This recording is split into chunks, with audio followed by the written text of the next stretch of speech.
For years, the Soviet Union believed one thing without question.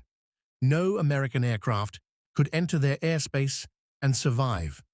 Their skies were considered untouchable, their defenses impenetrable, their secrets safe. They were wrong. High above the Soviet Union, higher than their fighters, higher than their missiles, higher than anything they believed possible. An American aircraft was already watching, and they didn't even know it. In the mid-1950s, Soviet radar operators began reporting something strange. A signal appeared over restricted areas. It moved slowly, calmly, and it flew far above any altitude they could reach. At first, Soviet commanders dismissed it. They assumed it was a malfunction, a weather anomaly, a mistake. But the signal kept coming back, again and again.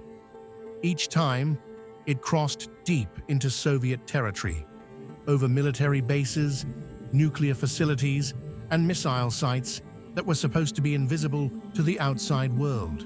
No alarms were triggered, no interceptions succeeded.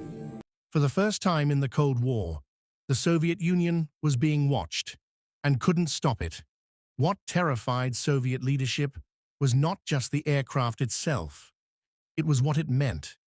The Americans were no longer guessing. They were no longer relying on propaganda or rumors. They could now see everything. US intelligence suddenly knew the truth about Soviet bomber fleets, missile deployments, and nuclear capabilities. And many of the fears that had dominated American politics turned out to be exaggerated. For the Soviets, this was devastating. Their greatest weapon wasn't missiles. It was secrecy, and that secrecy was gone. Soviet fighter pilots tried to intercept the intruder. They couldn't climb high enough. Anti-aircraft guns fired blindly below it. They fell short. Missile systems were still years away from being effective at that altitude. The aircraft flew so high that it existed in a space the Soviets had never truly prepared for. To them, it felt less like an airplane and more like a message that said, "We are already ahead."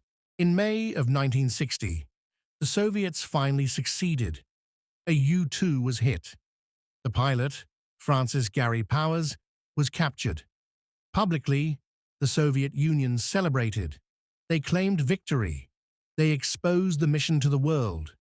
But behind closed doors, the truth was impossible to ignore. The celebration came too late. For years, American aircraft had flown freely above the Soviet Union, collecting information that reshaped the balance of power. The damage was already done. The U-2 didn't just gather intelligence, it shattered illusions. It proved that American engineering could overcome what the Soviet Union believed was unbeatable. It exposed exaggerations, false claims, and inflated threats, and it forced Soviet leadership to confront a reality they had long denied. For the United States, it meant clarity. For the Soviet Union, it meant vulnerability. And for the Cold War, it marked the moment when technology quietly shifted the balance, without firing a single shot.